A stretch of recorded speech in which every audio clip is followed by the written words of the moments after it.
దేవుడు మాట్లాడుతున్నాడు. బైబిల్ గ్రంథమును మన ఇంగ్లీష్ భాషలో నుంచి తెలుగు భాషలోనికి తర్జుమా చేసేటప్పుడు ఆంధ్రాలో ఉన్న పండితులందరూ కూడా ఆ తర్జుమా చేసేటప్పుడు యెహోవా అనే పదము ఎక్కడైతే ట్రాన్స్లేట్ చేయాల్సి వచ్చిందో అక్కడ ట్రాన్స్లేట్ చేయటం ఆఫ్ చేసి వెళ్ళి ప్రార్థన చేసుకుని స్నానము చేసి వచ్చి మరలా యెహోవా అనే పదాన్ని తెలుగులో ట్రాన్స్లేట్ చేశారంట. మనమైతే ఇప్పుడు మాత్రం మంచిగా దేవుని సన్నిధిలో బైబిల్ పట్టుకొని వచ్చేసాం. చర్చి అయిపోయిన తర్వాత వెతికి తీసుకొని వచ్చారా? ఈరోజు ఎంతమంది వెతికి తీసుకొచ్చారండి? ఇప్పుడు మాత్రం చర్చికి వచ్చేటప్పుడు వెతికి తీసుకొని వస్తాం. ఇప్పుడు చర్చ్ అయిపోయిన తర్వాత ఇంటికి వెళ్ళిన తర్వాత మీ బైబిల్ ఆడ పెడుతున్నారా, పడేస్తున్నారా? జాగ్రత్తగా పెడుతున్నారా? దేవునికి స్తోత్రం.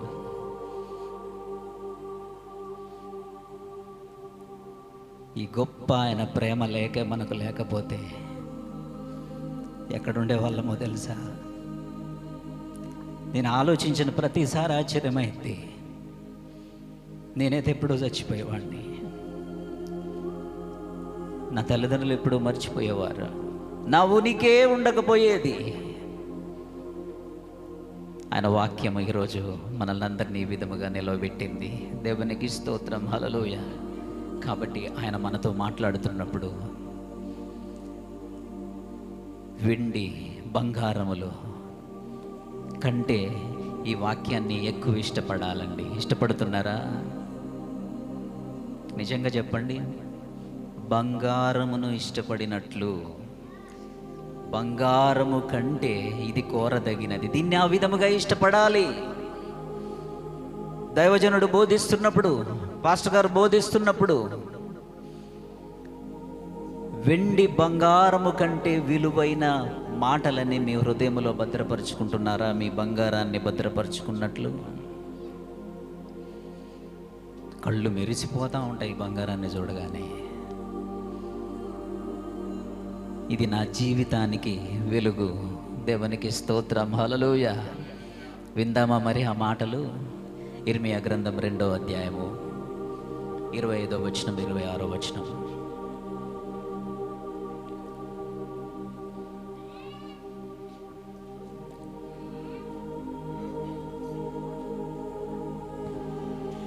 జాగ్రత్తపడి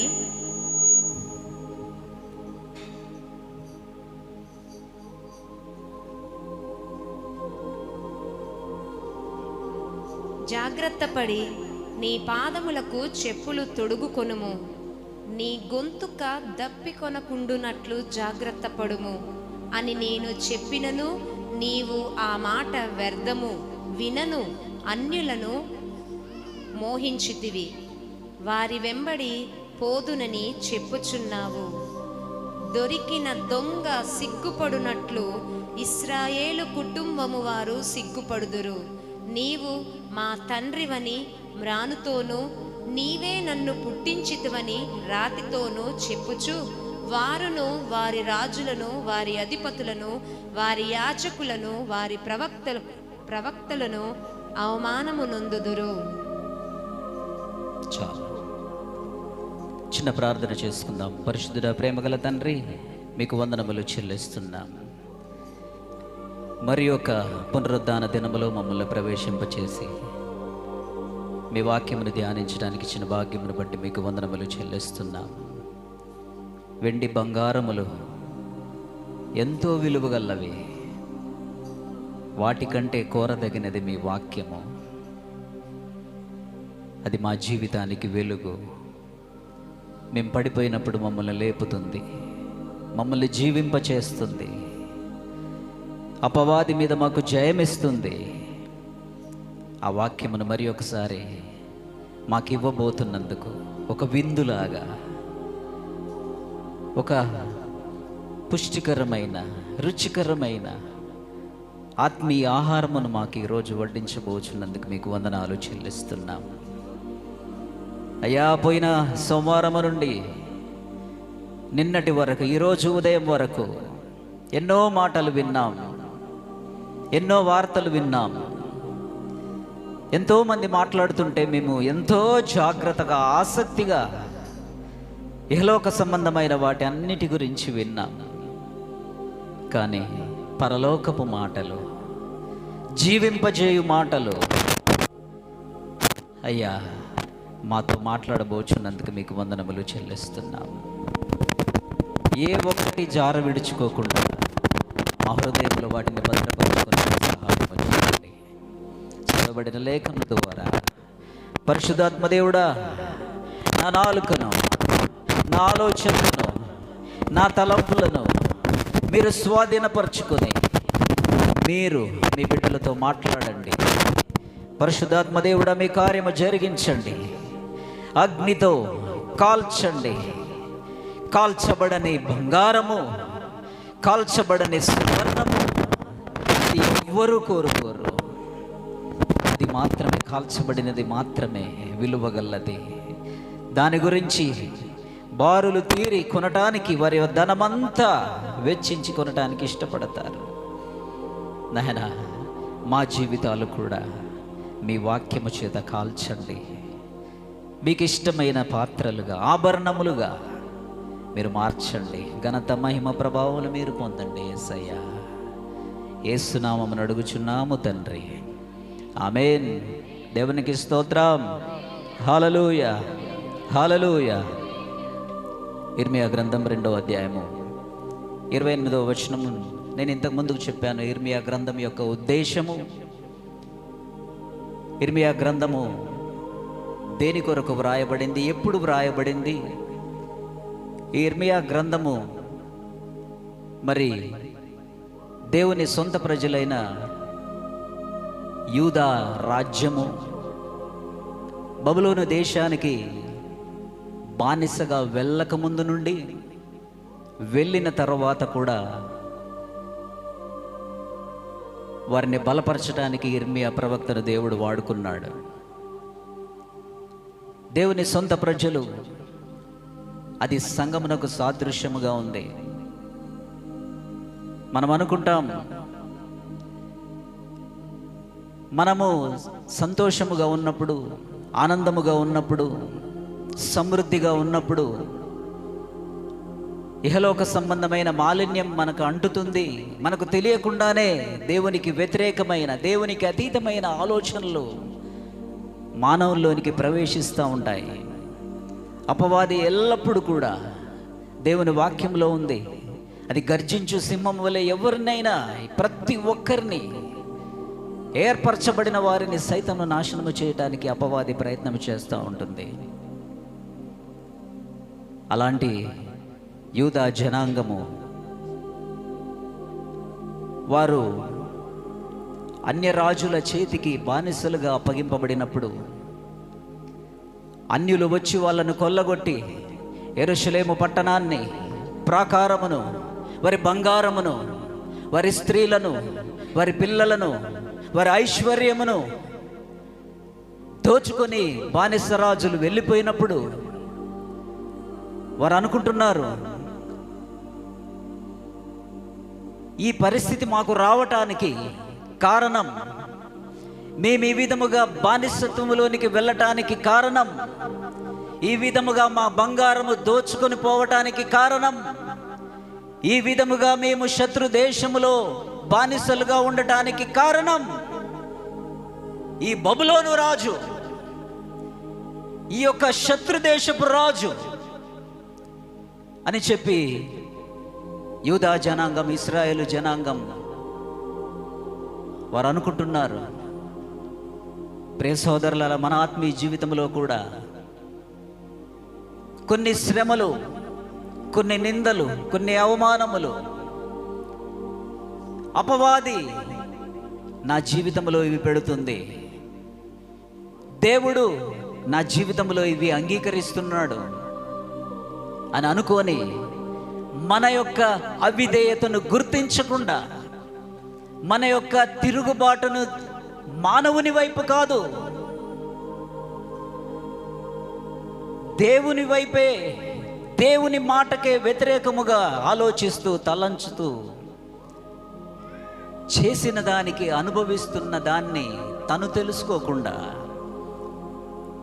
ఈ శత్రురాజు వచ్చి మమ్మల్ని దండెత్తటం ఏంటి, ఈ బబులోను రాజు వచ్చి మమ్మల్ని పరిపాలించటం ఏంటి, అసలు దీనంతటి కారణం ఈ బబులోను రాజు, ఈ రాజు వచ్చి మమ్మల్ని, మా బిడ్డలను, మా ధనమును, మా ఐశ్వర్యమునంతా దోచుకొని పోతున్నాడు అని మాత్రమే అనుకుంటున్నారు. కానీ బికాజ్ ఆఫ్ అవర్ డిసొబీడియన్స్, నా అవిధేయత వలన, దేవుని మాట విని దాని ప్రకారము జీవించకపోవుట వలన దేవుడు ఈ విధముగా అన్య రాజుల చేతికి నన్ను అప్పగించాడు అని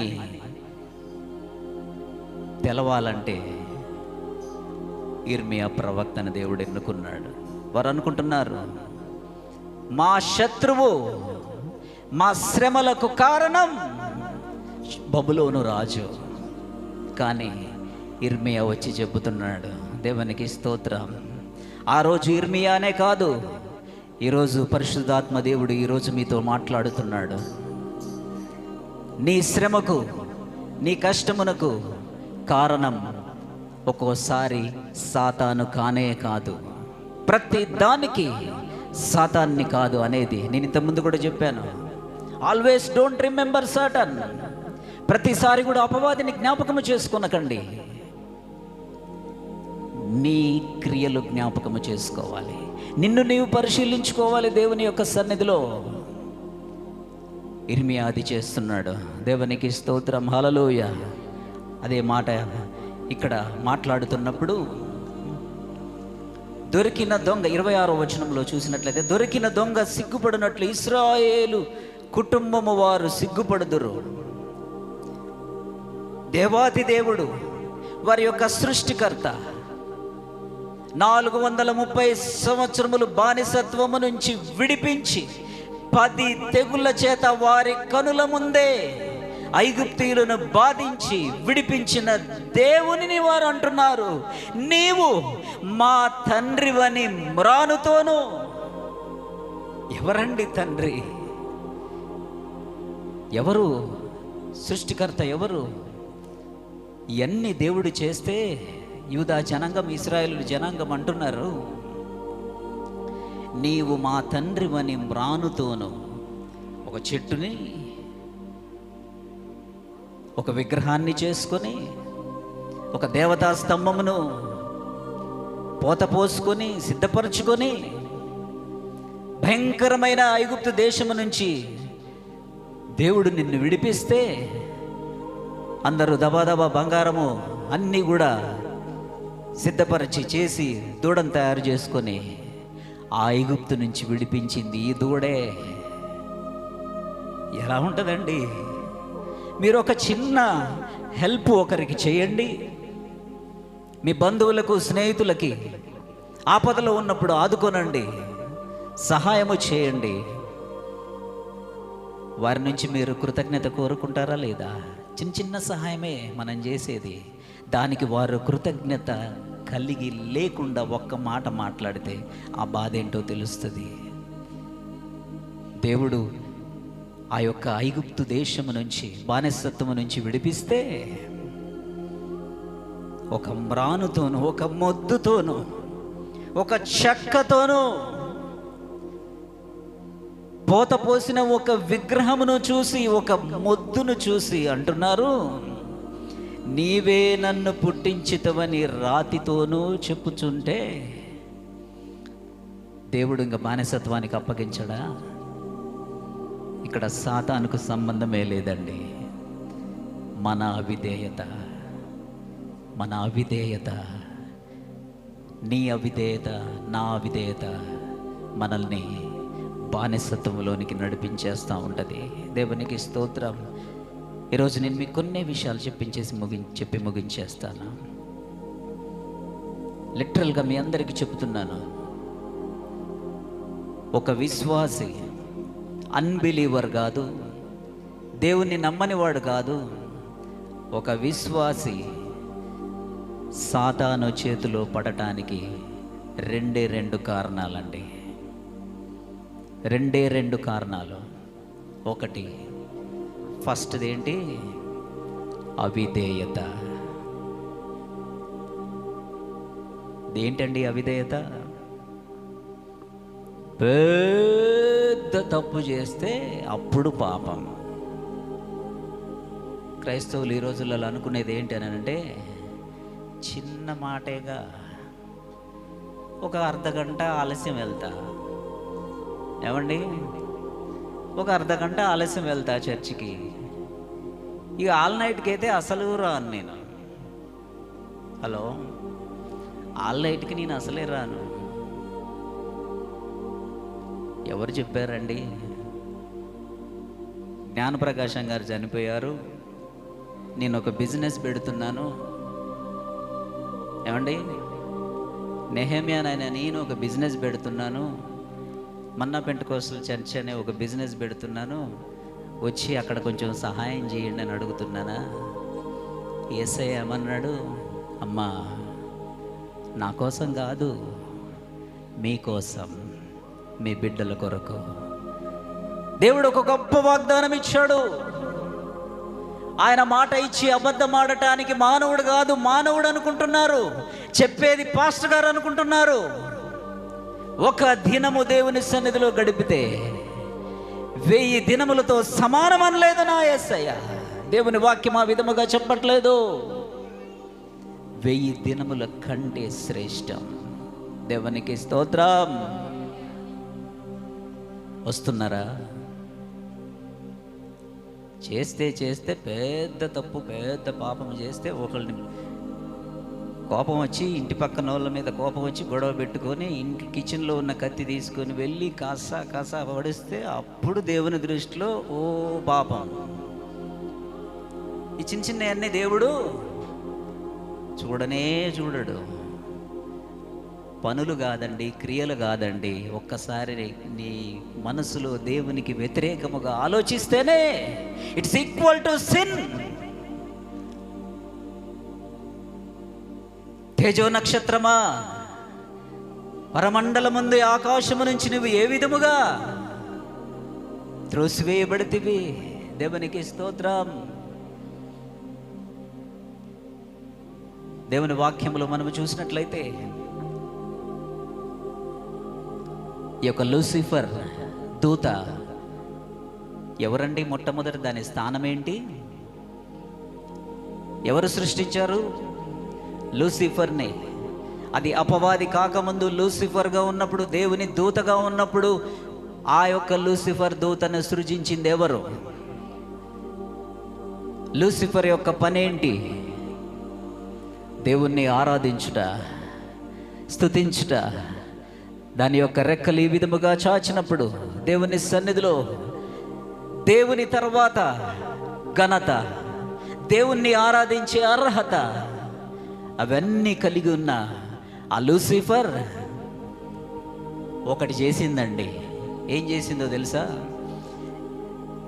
ఈ ఘనత, ఈ మహిమ, ఆకాశ మహాకాశములు, కోటాను కోట్ల దేవదూతలన్నీ కూడా గాన ప్రతిగానములతో పరిశుద్ధుడు పరిశుద్ధుడు పరిశుద్ధుడు పరిశుద్ధుడు అని ఆ పరలోకములో అవన్నీ జయధ్వని చేస్తున్నప్పుడు ఆ ఆనందము, సంతోషం, ఆ యొక్క ఘనత నాకొక్కసారి రావాలని ఆ యొక్క దేవుడు దూతల్ని పరిశీలించటానికి 24 పెద్దలను పలకరించడానికి వెళ్ళినప్పుడు ఆ ఘనత అంతా నాకు ఒకసారి రావాలని, ఆ మహిమంతా నాకు ఒకసారి రావాలని, ఈ కోటాను కోట్ల దేవదూతలన్నీ ఆరాధిస్తున్నప్పుడు, స్తుతిస్తున్నప్పుడు ఆ ఘనతని ఒక్కసారి నేను పొందుకోవాలని దేవాతి దేవుడు ఆ యొక్క సింహాసనమును దిగి వెళ్ళినప్పుడు ఒక్కసారి వెళ్ళి ఆ లూసిఫర్ దూత దేవుని సన్నిధి సింహాసనం మీద కూర్చున్న తర్వాత అప్పుడు పాపిగా పరిగణించబడింది.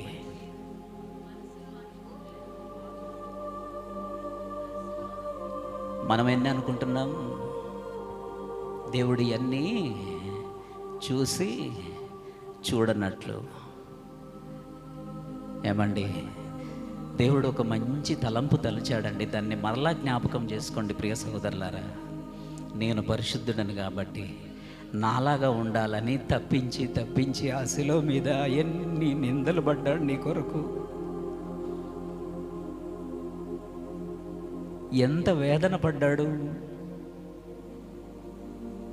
ఆ శిలువ మీద నీ కొరకు ప్రాణం అర్పించి సమాప్తమైనది. తండ్రి, వీరేమి చేయుచున్నారో వీరికి తెలియదు, వీరిని క్షమించయ్యా అని పలికిన ఆయన ప్రాణం అర్పించిన తర్వాత కూడా ఆ గుండె ఆగిపోయిన తర్వాత కూడా ఆ పెద్ద బల్లెముతో పొడిస్తే ఆ ఉన్న కొంచెం నీరు రక్తము కూడా కారింది.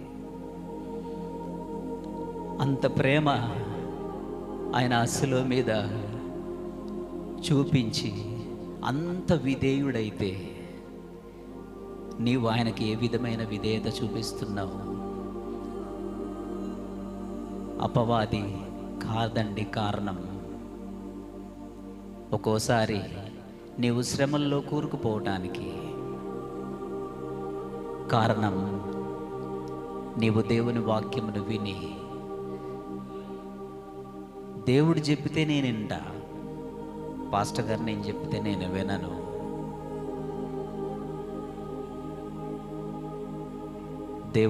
దేవుని వాక్యము దైవజనుడు చెబుతున్నప్పుడు ఇది దేవుని మాట, దేవుడు నాకు ఆజ్ఞాపిస్తున్నాడు, దేవుడు నాతో మాట్లాడుతున్నాడు అని ఎంతమంది నమ్ముతారండి? దేవునికి స్తోత్రం, హల్లెలూయా.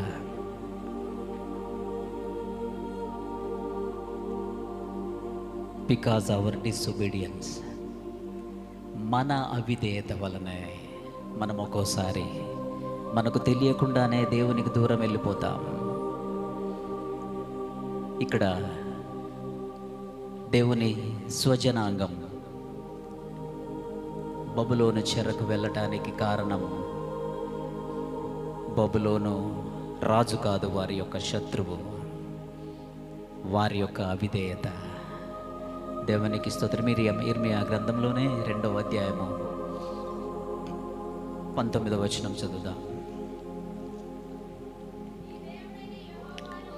నీ దేవుడైన యెహోవాను విసర్జించుటయు, నీకు నా ఎడల భయభక్తులు లేకుండుటయు, బాధకును శ్రమకును కారణమగునని నీవు తెలుసుకుని గ్రహించున్నట్లు. ఎవరి చెడుతనము, ఎవరిని మనల్ని శిక్షించేది ఏంటండి? ఇక్కడ దేవుడు కాదు, సైతాను కాదు. Don't blame always Satan. ఒక్కోసారి మన అవిధేయతే. దేవునికి స్తోత్రం, హల్లెలూయా. చదవండి.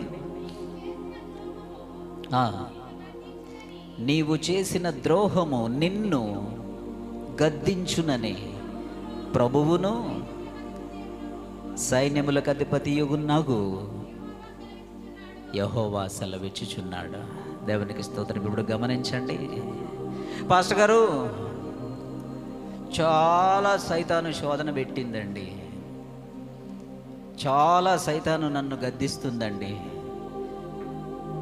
కొంతమంది అంటారు, ప్రార్థన చేస్తూ ఉంటే ఊరికే వెనక నుండి సైతాను కనపడుతుందండి, మా ఇంటి మీద కనపడుతుందండి, మా మంచం కింద కనపడుతుందండి, మా ఇంటి పైన కనపడుతుందండి. దేవునికి స్తోత్రం. Satan is there always. అది ఎక్కడ ఉంటూనే ఉంటుంది.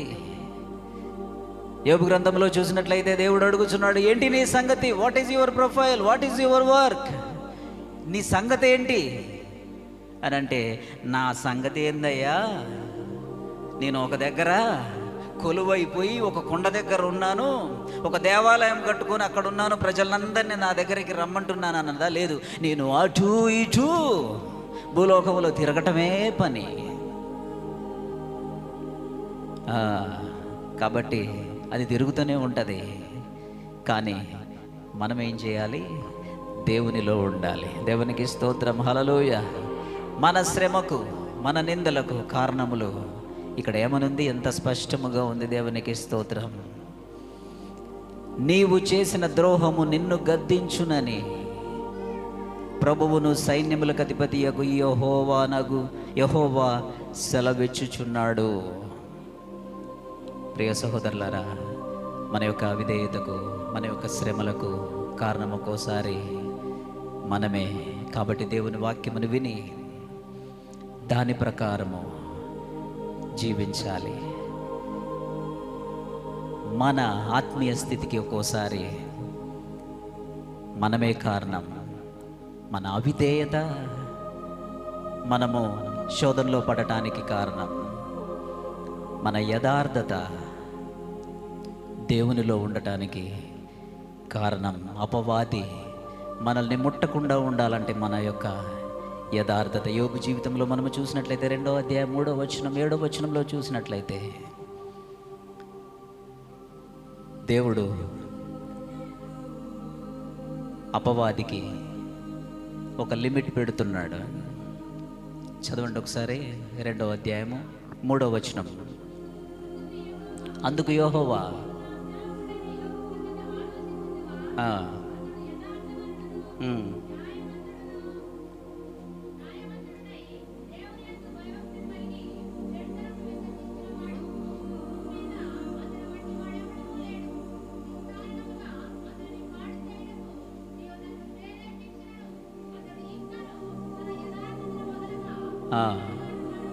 దేవునికి స్తోత్రం.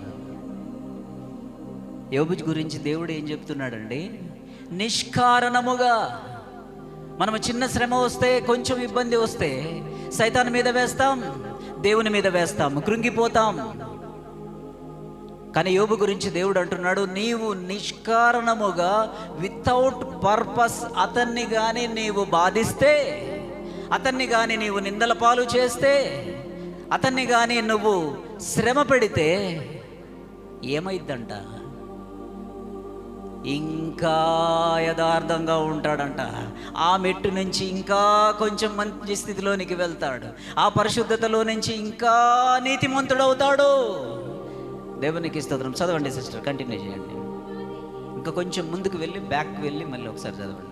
అతని పాడు చేయుటకు నీవు నన్ను ప్రేరేపించును అతడు ఇంకను తన యథార్థతను వదలక నిలకడగా ఉన్నాడనగా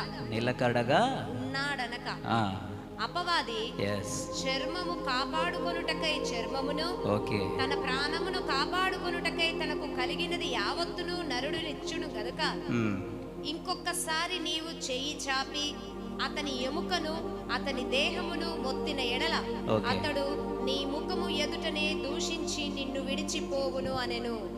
అందుకు యెహోవా, అతడు నీ వశమున ఉన్నాడు, అతని ప్రాణము మాత్రము నీవు ముట్టవద్దని సెలవిచ్చెను. కాబట్టి అపవాది యెహోవా సన్నిధి నుండి బయలు వెళ్ళి అరికాలు మొదలుకొని నడినెత్తి వరకు బాధగల కురుపులతో యోబును మొత్తెను. అతడు ఒళ్ళు గోకు కొనుటకై చిల్ల పెంకు తీసుకుని బూడిదలో కూర్చుండగా అతని భార్య వచ్చి, నీవు ఇంకను యథార్థతను వదలకుందువా? దేవుని దూషించి మరణము కమ్మనెను. అందుకతడు, మూర్ఖురాలు మాట్లాడునట్లు నీవు మాట్లాడుచున్నావు. మనము దేవుని వలన మేలును అనుభవించదమా? కీడును మనము అనుభవింప తగదా అనెను. చాలా చాలా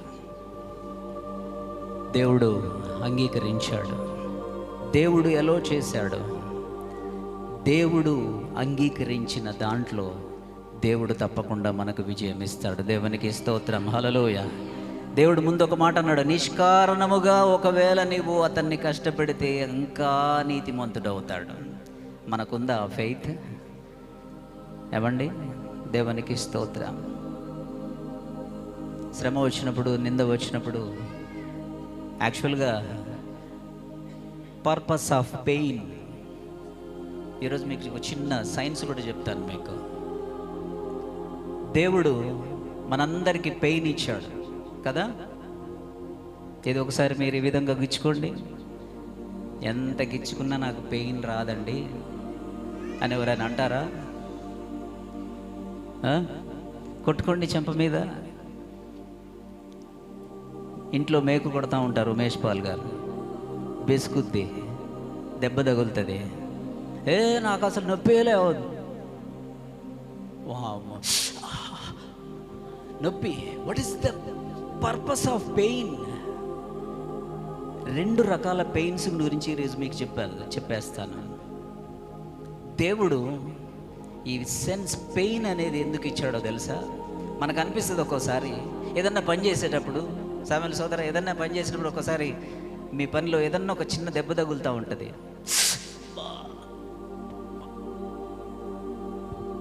ఏదో చేస్తాం, దానికి ఒక్కసారి ఇట్లా గుండె పట్టేసినట్టు అనిపిస్తూ ఉంటుంది, చాలా పెయిన్. మనకు ఒకసారి అనిపిస్తుంది అసలు ఈ పెయిన్ లేకుండా ఉంటే బాగుండు. అసలు మనిషికి దేవుడు ఎందుకు నొప్పి పెట్టాడు? ఈ పెయిన్ అనేది లేకుండా ఉంటే బాగుండు. రక్తం కారుతున్నా కానీ భలే కారుతుంది రక్తం అని చెప్పేసి అలా ఉందనుకోండి, ఏమైందో చెప్తాను మీకు.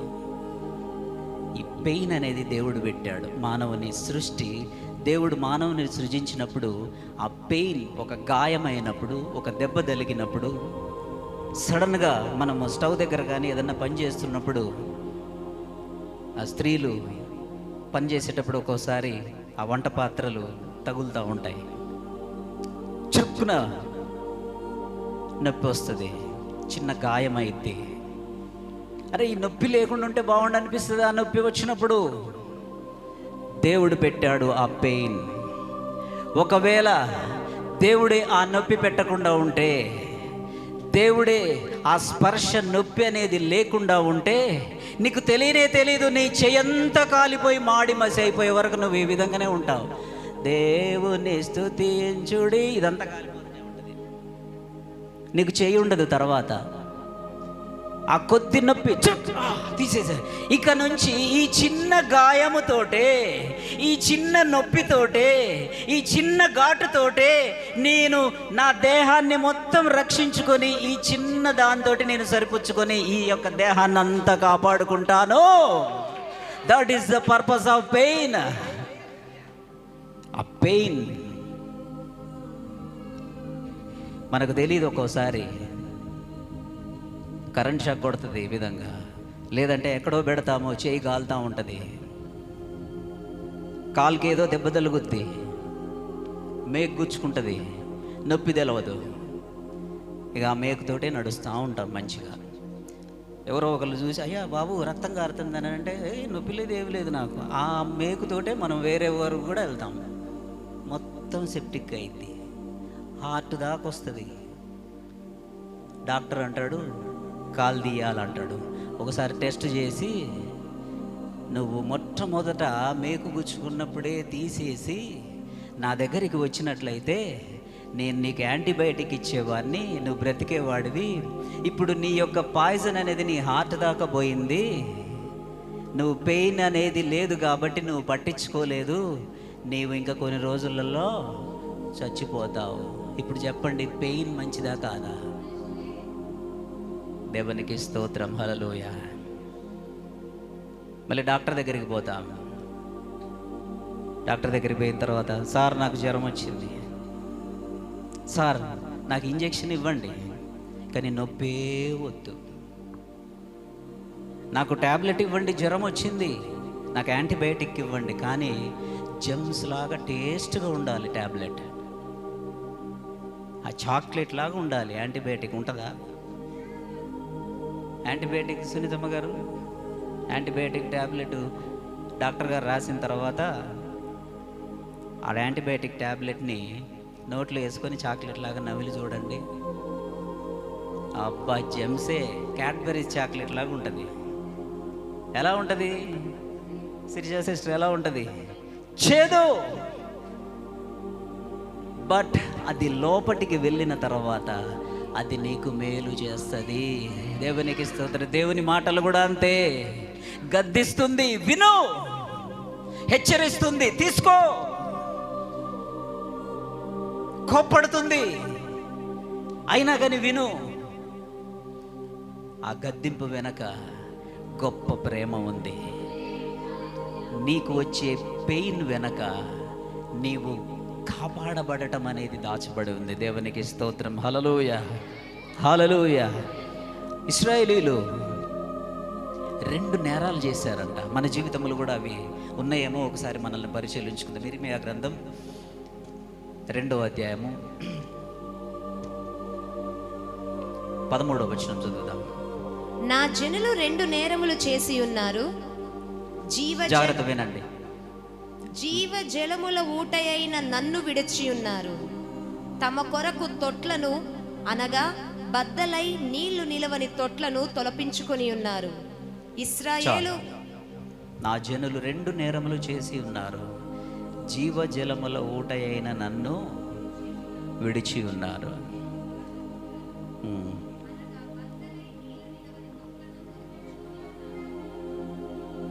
దేవునికి స్తోత్రం. దేవుడు నిన్ను గద్దించినప్పుడు అది కొంచెం బాధగా ఉన్నా దాన్ని నువ్వు తీసుకో. దైవజనుడు ఒక్కోసారి నిన్ను గద్దించిన అమోఘమైన ప్రేమ, గద్దింపు లోబడువాడు బుద్ధిమంతుడగనని దేవుని వాక్యము చెబుతుంది. దేవునికి స్తోత్రం. హల్లెలూయా, హల్లెలూయా.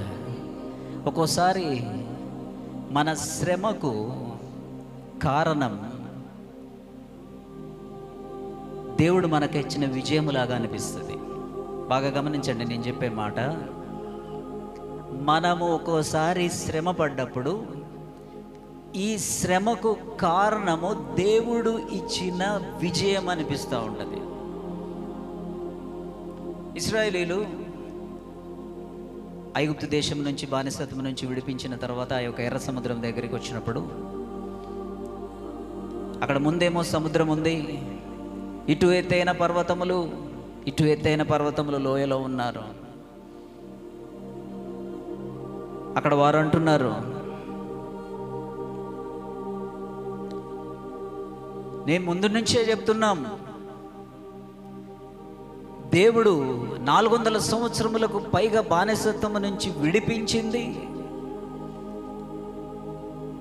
ఆ యొక్క తెగుళ్ళ నుంచి విడిపించింది. అందులో నుంచి విడిపించిన దేవుడు ఈరోజు దేవుడు ఒక గొప్ప కార్యము చేస్తాడని అనుకోకుండా, అసలు ఈరోజు దేవుడు మాకు చేసినది ఏంటనంటే, ఇక్కడ మేము చనిపోవడానికి కారణం, ఈరోజు ఐగుప్తు సేనలు వచ్చి మమ్మల్ని అందరినీ చంపేస్తున్నారు. అయిపోయింది, వాళ్ళు ఫిక్స్ అయిపోయారు, ఈరోజు మేము మరలా ఐగుప్తు సేనలతోటి మేమందరం చచ్చిపోతాం. ముందు మాత్రం పోవటానికి లేదు. అనవసరంగా మోషే తీసుకొని వచ్చావు ఇక్కడికి మమ్మల్ని, అదేదో ఐగుప్తులోనే చనిపోయేవారము కదా. ఈరోజు మేము ఇక్కడ చనిపోవటానికి కారణం ఐగుప్తు బానిస. దేవుడు నన్ను ఇక్కడికి తీసుకొని వచ్చింది, అక్కడ జయం ఇచ్చింది ఇక్కడిని చంపటానికి, ఇక్కడ నాశనం చేయటానికి అని మనం అనుకుంటాం. కానీ అక్కడ విడిపించిన వాడు ఇక్కడ విడిపిస్తాడు.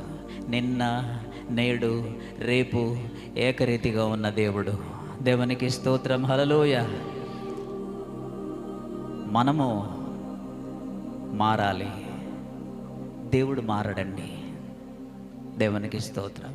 మనం అనుకుంటాం ఒక్కోసారి దేవుడు మారాలి, అన్ని కాలములకు సరిపోయేవాడు ఆయన. రేపటికి నీకు కావాల్సింది కూడా నీ ఊహించింది ఆయన నీ కొరకు సిద్ధము చేసి ఉంచేవాడు. దేవునికి స్తోత్రం. హల్లెలూయా, హల్లెలూయా.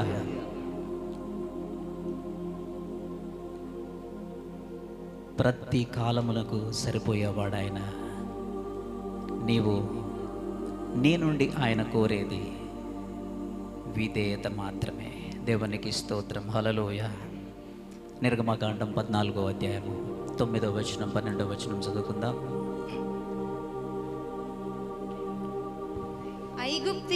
ఐగుప్తీయులు అనగా ఫరో రథముల గుర్రములన్నీ, అతని గుర్రపు రౌతులు, అతని దండును వారిని తరిమి బయల్స్పేపోను ఎదుటనున్న ఫిహాహీరోతునకు సమీపమైన సముద్రము దగ్గర వారు దిగియుండగా వారిని కలుసుకొనిరి. ఫరో సమీపించుచుండగా ఇశ్రాయేలీలు కన్నులెత్తి ఐగుప్తీయులను తమ వెనుక వచ్చుట చూచి మిక్కిలి భయపడి యెహోవాకు మొరపెట్టిరి. అంతట వారు మోషేతో, ఐగుప్తులో సమాధులు లేవని ఈ అరణ్యములో చచ్చుటకు మమ్మును రప్పించితివా? మమ్మును ఐగుప్తులో నుండి బయటికి రప్పించి మమ్మును ఇట్లు చేయనేలా మా జోలికి రావద్దు, ఐగుప్తీయులకు దాసుల మగుదమని ఐగుప్తులో మేము మీతో చెప్పిన మాట ఇదే గదా. మేము ఈ అరణ్యమందు చచ్చుట కంటే ఐగుప్తీయులకు దాసుల అగుటయే మేలని చెప్పిరి. చాలు. ఏమన్నారండి? దేవుడు ఎన్ని విడిపించాడు, అవన్నీ విడిపించింది మర్చిపోయి మేమిక్కడ చావడాడు, పందులు తినే పొట్టు తినాలని ఆశపడ్డాడు. బికాజ్ ఆఫ్ హిజ్ ఫాదరా, తండ్రి చేయబట్టా. తండ్రి, అరే నువ్వు నాకు అవసరం లేదు, నువ్వు నా దగ్గర ఉండొద్దు, నీ ఆస్తి నీకు సగం చేసి ఇచ్చేస్తున్నా, నువ్వు వెళ్ళిపో అని చెప్పేసి తండ్రి పంపించాడా? లేదు, కుమారుడే నా ఆస్తి నాకు కావాలి. దానిని బట్టే ఆ యొక్క వేరే దేశంలోకి వెళ్ళి కరువు అనుభవించాడు.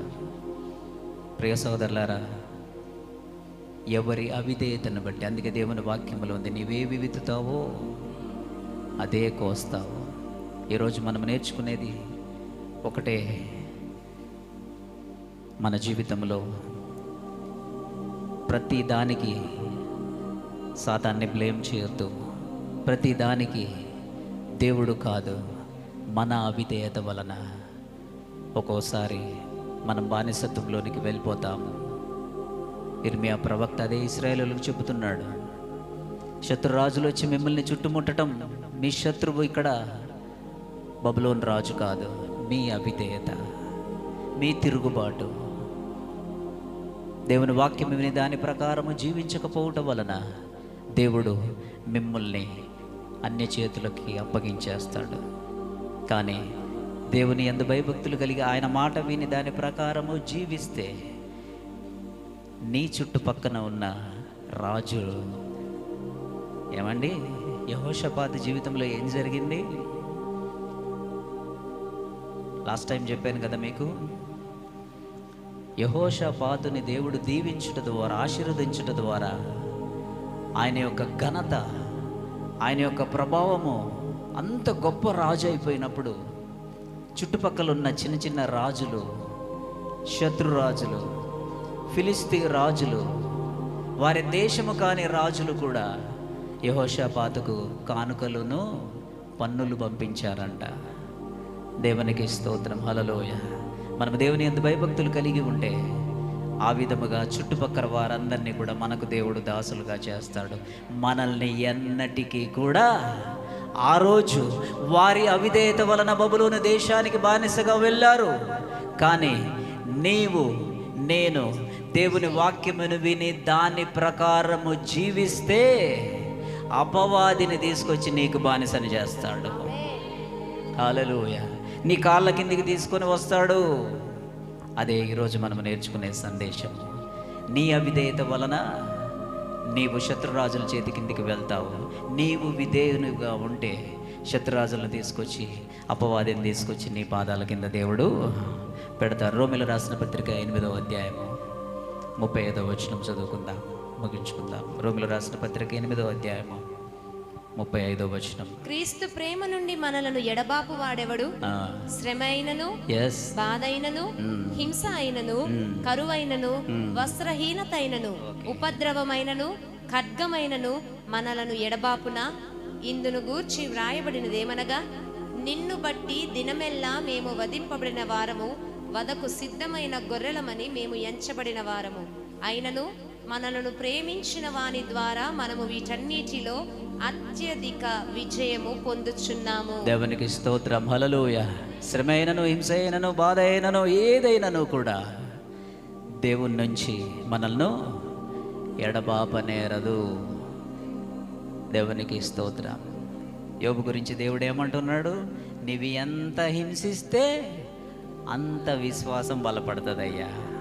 మన విశ్వాసం కూడా అలాగే ఉండాలి. ఇక్కడ ఉంది కదా, రోమీయులకు రాసిన పత్రిక 8వ అధ్యాయము, శ్రమైనను, హింస అయినను, కష్టమైనను, ఏదైనాను దేవుని నుంచి మనల్ని ఎడబాపనేరదు. ఎడబాపనకుండా ఇంకేం చేస్తుంది? ఇంకా స్ట్రాంగ్ చేస్తూ ఉంటుంది. దేవునికి స్తోత్రం, హల్లెలూయా.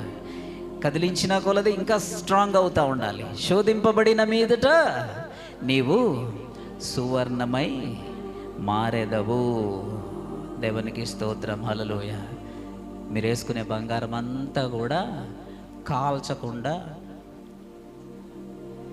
కాల్చని బంగారం కొనుక్కుంటారా మీరు? పుట్టుకుని ఇరిగిపోతూ ఉంటుంది, అవునా? అది వాల్యూ కాదు. మనము దేవునికి స్తోత్రం, కాల్చబడిన బంగారము. దేవునికి స్తోత్రం. హల్లెలూయా. శోధింపబడిన మీదట నేను సువర్ణమై మారెదను.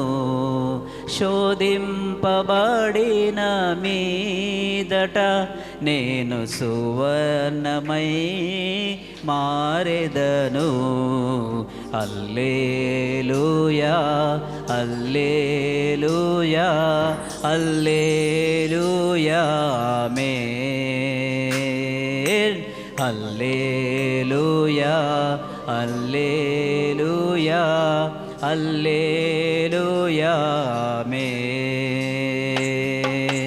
నేను వెళ్ళే మార్గము నా యేసుకే తెలియును.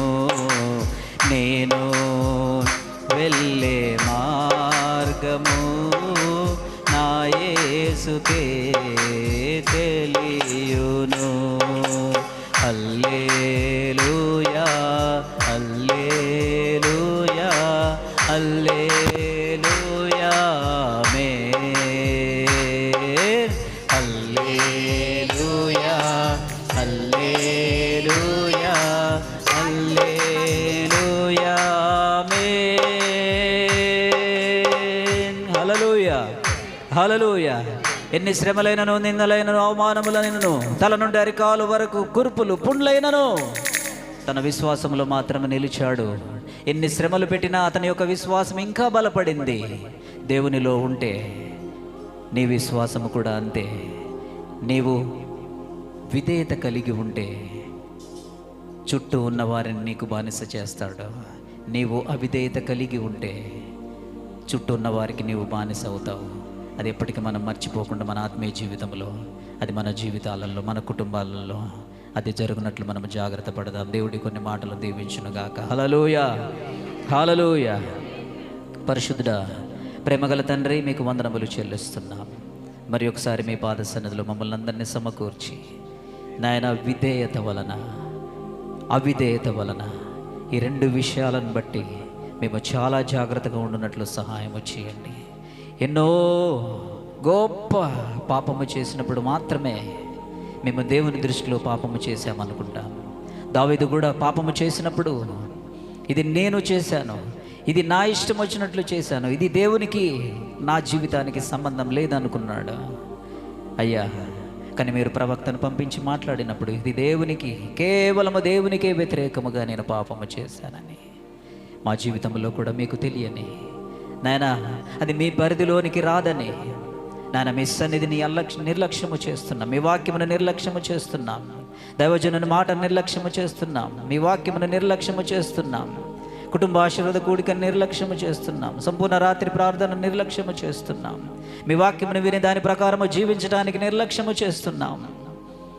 నాయన ప్రతిదీ కూడా ఆత్మీయ పరిధిలోనికి వస్తుందని మీరు చూచున్న దేవుడవని, ఒకవేళ తండ్రి అందులో మేము తప్పిపోతే నాయన మేము బానిసత్వములోనికి వెళ్తామని, ఇశ్రాయేలులు నాయన యూదా రాజ్యము బానిసత్వములోనికి వెళ్ళటానికి కారణము శత్రు రాజు. మీరు బలహీనులయ్యారు కాబట్టి బలమైన రాజు మిమ్మల్ని వచ్చి బానిస చేసుకోవటానికి వెళ్ళటము కాదు జరిగినది. మీ అవిధేయత వలన దేవుడు ఈ విధముగా శత్రు రాజుల చేతికి అప్పగించాడు. మీరు తిరిగి రండి అని చెప్పి నాయన హెజ్రా ద్వారా, నెహెమ్యా ద్వారా వారిని తిరిగి బలపరిచి మరలా వారి స్వంత దేశమునకు నడిపించిన దేవా మీకు వందనాలు. వారి హృదయం మారినప్పుడు, వారు పశ్చాత్తాపపడినప్పుడు మరలా యెరూషలేం పట్టణానికి వారిని తోడుకొని వచ్చిన దేవా మీకు వందనములు చెల్లిస్తున్నాం. జయం ఇచ్చిన దేవా మీకు వందనాలు చెల్లిస్తున్నాం. మా జీవితంలో మేము కూడా నాయన విధేయత కలిగి మరలా మీలో ఉండునట్లు సహాయము చేయండి. మీకు వందనాలు చెల్లిస్తున్నాం. ఘనత, మహిమ, ప్రభావం మీరే పొందండి. విన్న వాక్యం మా హృదయంలో భద్రపరుచుకున్నట్టుకు సహాయము చేయండి. మీరు అక్కడ మమ్మల్ని అందరినీ సిద్ధపరచండి. యేసు నామమున అడుగుచున్నాము తండ్రి, ఆమేన్. హల్లెలూయా, హల్లెలూయా.